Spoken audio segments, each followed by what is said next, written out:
intellectual selves and our spiritual selves and our relational selves are all deeply connected and inform one another. I'm just going to do a quick time check. 7:20. Okay. And I forgot to ask you, how long do we have? When they start to nod. Oh, all right. All right. I'll keep an eye out for that. So, yeah. So that's We'll a. let Tom in charge of that if you can.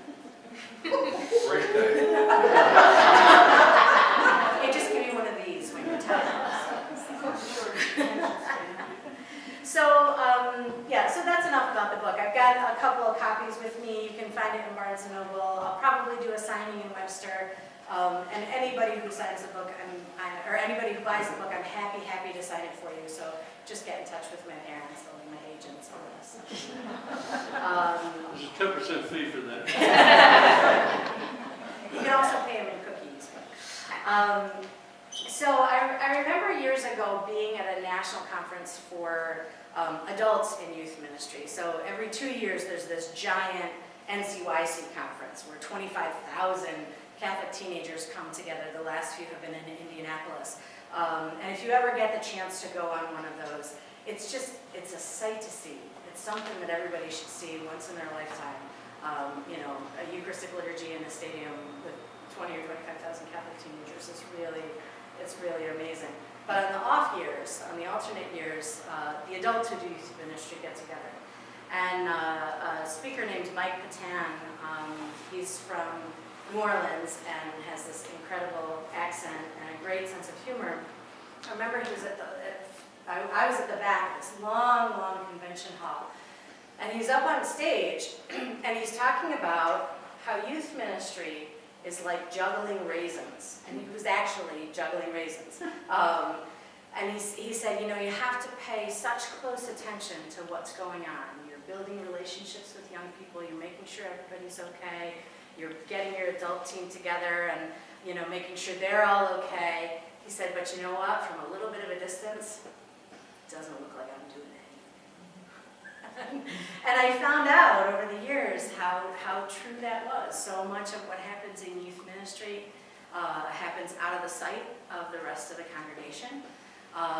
We're off doing service trips. We're, you know, usually here in the evenings when nobody else is around.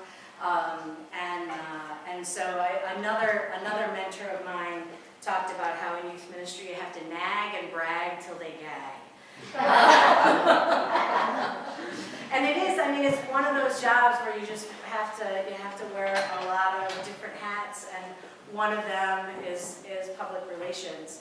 And it takes a whole bunch of people to do it. The United States Catholic bishops in their document, they had an original document called A Vision for Youth Ministry, and then in renewing the vision, which came out in '97, it was an anniversary document, they defined youth ministry as the response of the Christian community to the needs of young people and the sharing of the unique gifts of youth with the larger community. Let me read that one more time and just listen for any words that surprise you or interest you.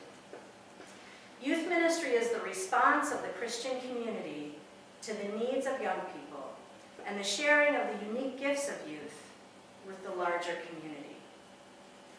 What do you notice? What do you hear? What words catch your ear? Response. Okay. Needs. Sharing. Yes. Yeah. Okay. Good. Share proud. So the Christian community is responding. It's not the response of the youth minister to the needs of young people, or the response of the parents, or the response of the pastor. It's the response of the whole Christian community. As a community, we recognize young people have unique needs, just the way we would, you know, young families have unique needs. Our senior citizens have unique needs. Our young people have unique needs. So we're going to respond to them because that's what we do as Christians. We see a need, and we do what we can to meet that need. And then the unique, and it's not just one way. So for many, many years, and certainly when I started in youth ministry, there was this sense that let's keep kids out of trouble. That's the big thing, is we'll keep them busy and we'll keep them out of trouble. And that view expanded over time to see young people instead not as problems to be solved, needs to be met, that's an element of it, but also as gifted and growing. So this is a group of people with unique gifts to share. They're going to share those gifts differently than the adults do. They're not junior adults. And in many places that can be the expectation. We want kids to serve at liturgy, but they have to behave as if they were adults. And that might be dress, that might be not giggling on the altar, because no adults ever use it on the altar, right? And not make too much noise and behave the way that we want them to behave instead of who they are developmentally. So they're going to do that in a unique way. And there's also the potential there. So they're gifted, they have gifts right now. They're not the church of the future. I mean, they are the church of the future, but they're also the church right now, right? But they have things to grow into. And so, what does that say to us about what we need to do to help prepare them, not for the world that we have lived in, but the world that they're going to live in. And that's, for me, one of the reasons why an interfaith approach in our book was so important. We have lived in a fairly homogeneous world where we didn't get a lot of impact from other places. The news that we got came to us much more slowly. Now we know 15 minutes after there was a sarin gas attack in Syria. Now we see the pictures of those children dying. That's a different world than we used to live in. And that's the world that these young people are growing up in. It's also not all bad either. The global community that we have, the number of young people that travel around the world and understand that while people may look different and wear different clothes and listen to different music, that there are universal connections, and God has spoken to each of these different cultures in a different way that we can learn from. I want to give you a chance to talk maybe with 2 or 3 people at your table and answer 2 questions. The first question is, what do adults know? What expertise do they have? What knowledge do they have? What wisdom do they have that young people don't? So spend a good couple minutes on that.